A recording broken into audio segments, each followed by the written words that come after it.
मैं Shweta Tomar. Good evening to all.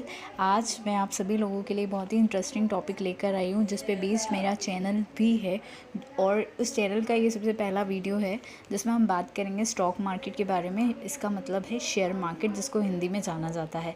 दोस्तों, अभी हाल फिलहाल की जो कंडीशन चल रही है, जैसे सिचुएशंस है, लॉकडाउन हो रहा है और कोरोना का काफ़ी कहर है, उस सिचुएशंस में काफ़ी ओवरऑल इकोनॉमी हमारी डाउन है और उसका काफ़ी कुछ हिस्सा हमारी इकोनॉमी का शेयर मार्केट से मतलब स्टॉक मार्केट से जुड़ा हुआ है। तो हमें वहाँ पर भी काफ़ी नुकसान हुआ है, काफ़ी सारी चीज़ें हार्मफुल देखने को मिली है। तो काफ़ी सारे इन्वेस्टर्स का पैसा अभी नेगेटिव हो चुका है। तो दोस्तों, ये बहुत ही भारी भरकम मैंने कुछ वर्ड्स आपके सामने यूज़ किए हैं। तो मैं आप लोगों ये कोशिश करूँगी कि मैं आपको सभी चीज़ें बहुत ही शुरुआती तरीके से बताऊं, जिससे आप लोग कोई भी डाउट्स हो तो आप वो मुझसे क्लियर कर सकें। और this is the very first video. दोस्तों, आप प्लीज़ इसे देखिएगा। देखने के बाद जो भी आपको लगता है, अगर कोई सुधार की आवश्यकता है तो आप प्लीज़ बताइएगा। ये बहुत ही नॉर्मल मैं अपने कैमरा से शूट कर रही हूँ, नॉर्मल फ़ोन कैमरा से। सो दोस्तों, ये है स्टॉक मार्केट, जो हमारा टॉपिक है आज का।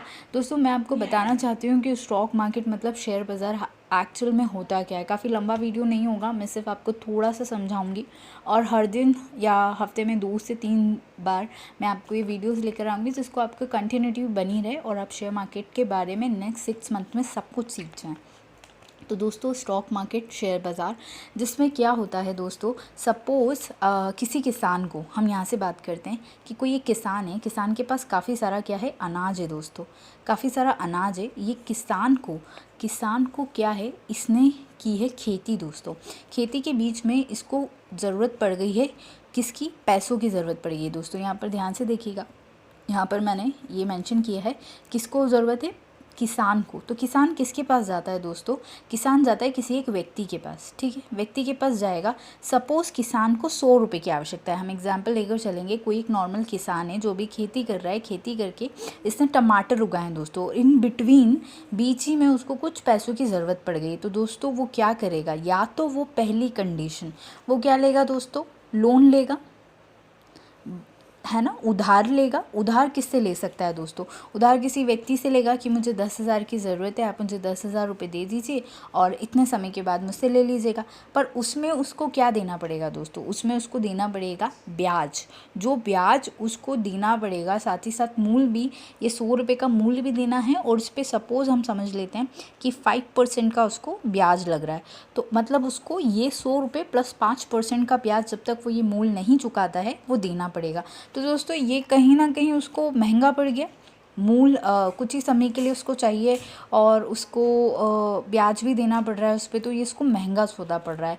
तो और उसके पास क्या ऑल्टरनेट है? तो उसके पास एक और ऑल्टरनेट ये है कि वो क्या करेगा, अपने कुछ टमाटर जैसे अगर उसने खेती 100 टमाटर 1000 टमाटर रुपए तक की उसकी खेती की वैल्यू है, उसके टमाटर्स की वैल्यू है, उसको 100 रुपये की आवश्यकता है, तो वो इसका 10% क्या करेगा, वो किसी एक व्यक्ति को बेच देगा। और बेचने के अवध में क्या करेगा वो दोस्तों? वो सारा नहीं बेच सकता क्योंकि उसको 100 रुपये की आवश्यकता है। आप लोग सब सोचेंगे कि वो सारा क्यों नहीं बेच देता है, तो वो सारा नहीं बेच सकता क्योंकि उसको सिर्फ 100 रुपये की आवश्यकता है। हो सकता है कि कुछ समय वो रुके तो ये उसके बाकी के टमाटर ज़्यादा भाव में बिकें, 200 रुपये, 300 रुपये, जैसा मार्केट में उस टाइम रेट चल रहा होगा। और ये भी हो सकता है कि उस समय उसकी कीमत गिर जाए। तो किसान को कुछ भी नहीं पता, किसान को सिर्फ इतना पता है कि उसको अभी 100 रुपये की आवश्यकता है। तो वो किसी एक व्यक्ति के पास जाता है, उस व्यक्ति से वो बोलता है कि आप मेरे टमाटर ले लीजिए और उसके बदले में आप मुझे 100 रुपये दे दीजिए। तो कुछ हिस्सा, अनाज का कुछ हिस्सा वो किसे दे देता है दोस्तों? इस व्यक्ति को दे देता है और ये व्यक्ति बदले में उसे क्या दे देता है? पैसे दे देता है ठीक है। और बदले में वो क्या कमा लेता है? अनाज कमा लेता है दोस्तों। अब यहाँ देखिएगा दोस्तों, उसने क्या लगाया? उसने 1 किलो टमाटर की कीमत दोस्तों यहाँ 10 रुपये लगाई है, तभी उसको 10 किलो टमाटर देने पर 100 रुपये मिल गए दोस्तों। तो ये बहुत ही बेसिक सा कॉन्सेप्ट है, आप सभी को पता होगा कि किस तरीके से। अब ये तो बात हुई किसी किसान की, अगर उसको पैसे की आवश्यकता है। यहीं हम अगर बात करें दोस्तों, किसी कंपनी को अगर पैसों की आवश्यकता है तो वो कहाँ जाएगी दोस्तों? मैं हूँ, आप हो, किसान हो या कोई कंपनी हो, सभी के पास सबसे पहला ऑल्टरनेट क्या होता है दोस्तों? सबसे पहला ऑल्टरनेट होता है कि वो उधारी ले। क्या ले दोस्तों? उधारी ले, मतलब क्या ले? वो लोन ले। किसी भी व्यक्ति के पास अगर उसको पैसों की आवश्यकता है तो सबसे, अगर उसके पास पैसे नहीं हैं और तब उस कंडीशन में उसको पैसों की आवश्यकता है तो सबसे पहले वो क्या लेगा दोस्तों, वो लेगा लोन। और उस कंडीशन में लोन वो किससे लेगा, या तो किसी व्यक्ति से लेगा, ठीक है, तो उसे ब्याज देना पड़ेगा। पर वो ना करते हुए अगर वो एक सिक्योर जगह पे जाना चाहे, एक सही तरीके से लोन लेना चाहे तो वो किसके पास जाएगा दोस्तों, बैंक के पास जाएगा।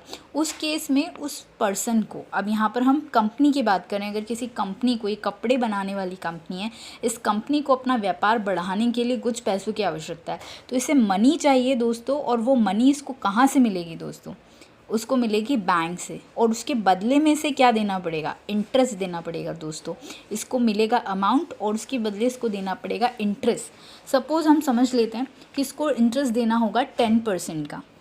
दोस्तों अगेन वही बात हो गई कि 10% मुझे इंटरेस्ट भी देना है, मुझे मूल भी देना है, मतलब मुझे प्रिंसिपल भी देना है, मुझे मूल भी देना है, मुझे प्रिंसिपल भी देना है, और मुझे प्रिंसिपल के साथ टाइम भी लगेगा दोस्तों, और टाइम के साथ इसमें चक्रवृद्धि ब्याज भी लगेगा, ठीक है। खैर, अगर कंपनी कोई लोन लेती है तो उसका परसेंटेज, उसका इंटरेस्ट रेट अलग होता है। अगर कोई ना कॉमन इंसान लेता है तो उसका परसेंटेज अलग होता है बैंक के अनुसार। अब दोस्तों एक बात और समझने जैसी है, वो मैं आपको यहाँ पर लिख कर बताती हूँ कि जैसे बैंक्स होती हैं दोस्तों, आपने देखा होगा किसी का HDFC में खाता होगा तो किसी का SBI में खाता होगा, ठीक है दोस्तों ये, और किसी का होगा एक्सिस बैंक में, और किसी का यस बैंक में भी हो सकता है दोस्तों। आप सभी ने न्यूज़ सुनी होगी, इसलिए हम लोग लेकर करंट चीज़ें भी डिस्कस करेंगे। तो ये सब दोस्तों, ये जो चीज़ें हैं, ये सारी बैंक्स किसके अंडर आती है दोस्तों। अगर आपको थोड़ा भी आप नॉलेज रखते हैं, अभी करंट सिचुएशंस पे ध्यान दे रहे हैं, तो RBI के अंडर आती है, रिज़र्व बैंक ऑफ इंडिया। तो इन बैंक्स का बैंक कौन है दोस्तों, रिज़र्व बैंक ऑफ इंडिया। वैसे ही दोस्तों यहाँ पर अगर इन बैंक्सों को भी पैसों की आवश्यकता होती है, अब आप सोचेंगे कि बैंक्स को कैसे पैसों की आवश्यकता हो सकती है, तो ऐसा है दोस्तों कि इन सभी बैंक्सों को जो पैसा अलॉट होता है वो RBI के तहत होता है। RBI डिसाइड करती है कि किसको कितना पैसा देना है, और काफ़ी सारे इसके नॉर्म्स होते हैं। धीरे धीरे जैसे हमारी अंडरस्टैंडिंग बढ़ेगी, समझ बढ़ेगी, हम वैसे काम करेंगे। अभी हम बहुत ही सरल शब्दों में बात करना चाहेंगे। तो जैसे बैंकों का RBI होता है, RBI सारी चीज़ें हैंडल करता है बैंकों के लिए, वैसे ही जब हम कंपनीज़ की बात करते हैं तो कंपनी को अगर लोन चाहिए तो वो बैंक देगा। एक हमने देखा था किसान के केस में कि किसान के पास एक ऑल्टरनेट था कि वो इस व्यक्ति से पैसा ले ले, और एक ऑल्टरनेट था कि वो लोन ले ले, ठीक है दोस्तों। तो उसने क्या पसंद किया, व्यक्ति को अपना कुछ हिस्सा दे दिया और बदले में पैसा ले लिया। सेम दोस्तों यही काम कंपनी करती है कि कंपनी को या तो कंपनी लोन ले ले, और अगर लोन उसको नहीं लेना है क्योंकि लोन के अहज़ में उसको क्या देना पड़ेगा, इंटरेस्ट, तो वो क्या करती है, वो शेयर बाज़ार में जाती है। जैसे दोस्तों यहाँ पर इस किसान ने इस व्यक्ति को ढूंढा, वैसे ही शेयर बाज़ार में ये कंपनी लोगों को ढूंढती है जो इसका हिस्सा ले ले और इसको बदले में पैसे दे दे दोस्तों। तो आज हमारी बात दोस्तों हम यहीं विराम करेंगे। आप मुझे बताइएगा कि आपको ये कॉन्सेप्ट समझ में आया या नहीं। बहुत ही सिंपल सा एग्जाम्पल हमने लिया कि किस तरीके से किसान को अगर पैसों की आवश्यकता है तो वो क्या करता है। उसी तरीके से अगर हम कंपनी की बात करें तो कंपनी के पास भी 2 ही ऑल्टरनेट होते हैं।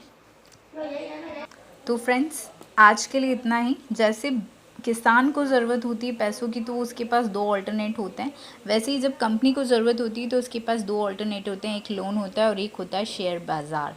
दोस्तों अभी आप मुझे बताइएगा ये कॉन्सेप्ट आपको समझ में आया या नहीं। उसके बाद हम जस्ट नेक्स्ट वीडियो में बात करेंगे इसके आगे की कि किस तरीके से वो इस व्यक्ति को जो इसे पैसा देगा ढूंढती है शेयर बाज़ार में, और कैसे अपनी कंपनी को आगे बढ़ाने के लिए पैसा शेयर बाज़ार से उठाती है, और कैसे उससे उस व्यक्ति को लाभ होता है या हानि होती है दोस्तों, और कैसे वो अपना पैसा बढ़ा सकता है। तो बहुत सारी बातें हैं जानने के लिए, तो प्लीज़ वीडियोस को देखिएगा, समझिएगा। नहीं समझ में आए तो कमेंट्स में बताइएगा। Thank you.